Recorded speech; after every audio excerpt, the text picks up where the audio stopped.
Hi guys, Forgotten Wolf here, and these are some cut characters from the Game of Thrones show. So I'm very excited for this video. But when I mean cut characters, I mean characters that were in the books but didn't make it into the show.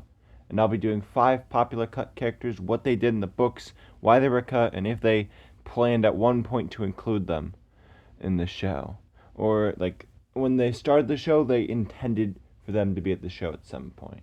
Before we begin, please like, share, and subscribe. And if we get 150 views and 3 likes in this video, I'll make a part 2. I'm currently working on part 2 to the deleted scenes of Game of Thrones since we hit 150 views and 3 likes. So thank you guys so much for that one. But let's begin.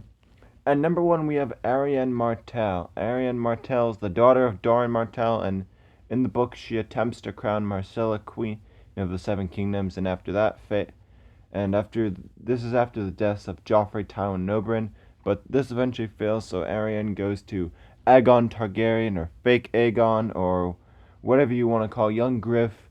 Either way, she is there to secure an alliance with him and Dorne. And we know eventually that in the Winds of Winter, Arianne will go to King's Landing in the Winds of Winter. And in the show, everyone knows this, but the Dornish plot sucks, which is probably because they didn't include the major characters and plot points of the Dornish show. The Dornish plot, but she was likely cut from the show either because of budget reasons or they felt like they didn't need to include her, as they didn't want to make Myrcella queen instead of dragging out the plot.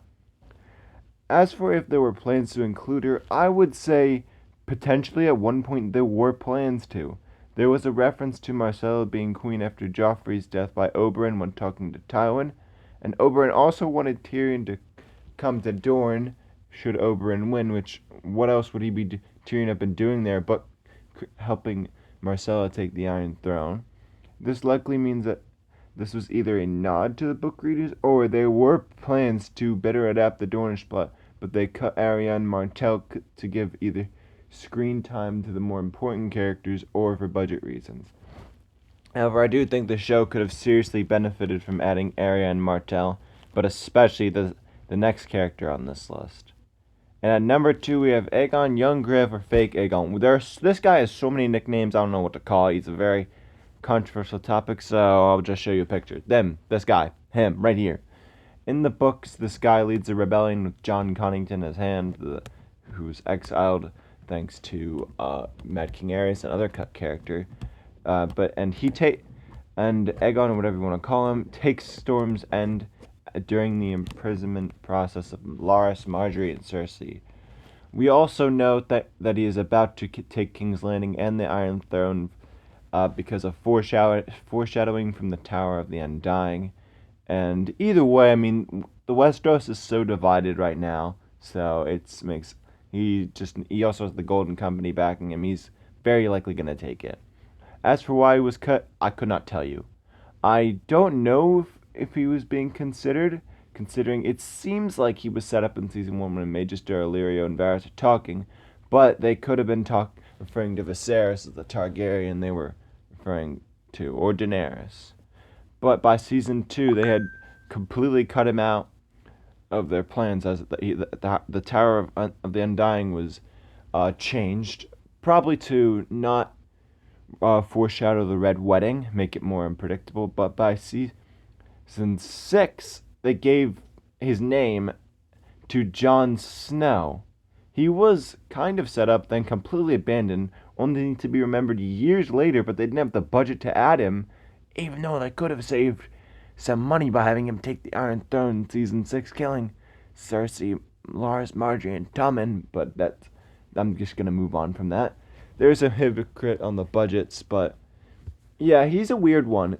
They should have included him, but I can't even say it was because of budget reasons.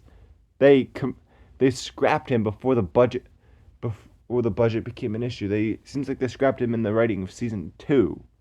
And that's a questionable decision, but the show could have really benefited.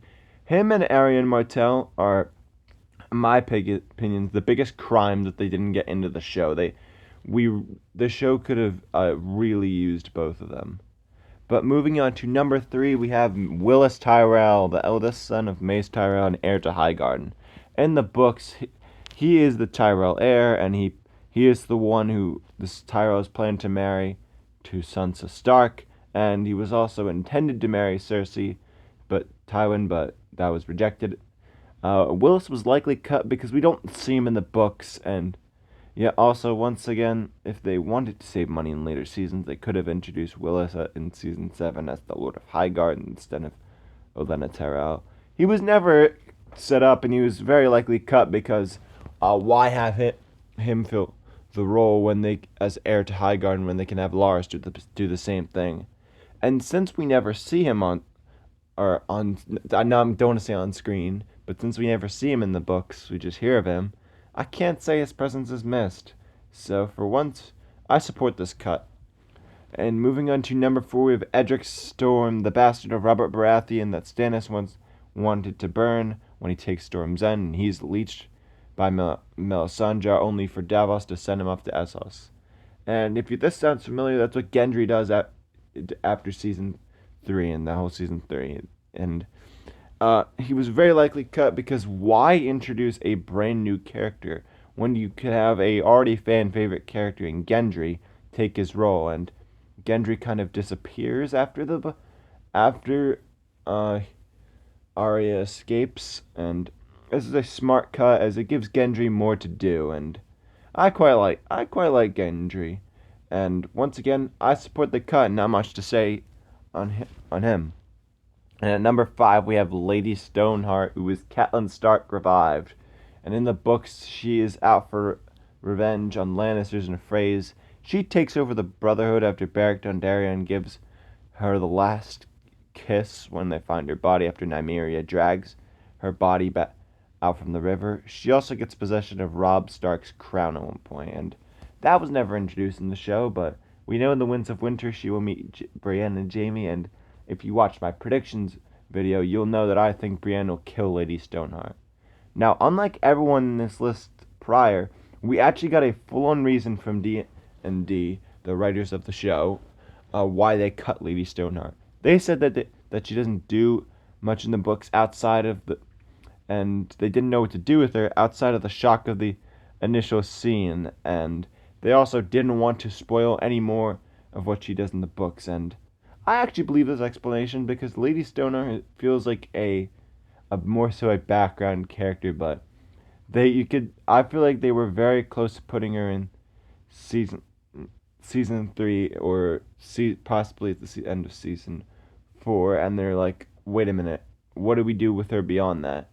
But you can also sense her absences after season 3, where Arya and Gendry are kidnapped away from the Brotherhood. The Brotherhood disappears, and they only reappear in season 6. And I do wish they included her. I would have loved to see the look on my face and everyone else's face back when I was first watching the show. I had never read the books, so I knew nothing of what the plot was gonna be. I would have loved to see the look on my face. It also builds the magic out in the world, but man, we were robbed here of Lady Stoneheart. I know I said Aegon or fake Aegon or Arianne Martell, but we were robbed of Lady Stoneheart. That scene could have been iconic. Oh, HBO, please reboot Game of Thrones and give us that scene. Thank you. But that is some cut characters from the Game of Thrones show, although there are plenty more that could be covered in a part 2. I really want to make a part 2, but at 150 views and 3 likes, I'll make a part 2. But thanks so much for watching, and if you want more like this at 100 subscribers, I'll do a 1-hour video on the FNAF Timeline, and at 75k views, I'll do a video on how Mercedes formed the F1 Empire. Thank you guys so much for 600 likes, and at 75k views, I'll do a video on the life of Jaime Lannister. But until next time, bye!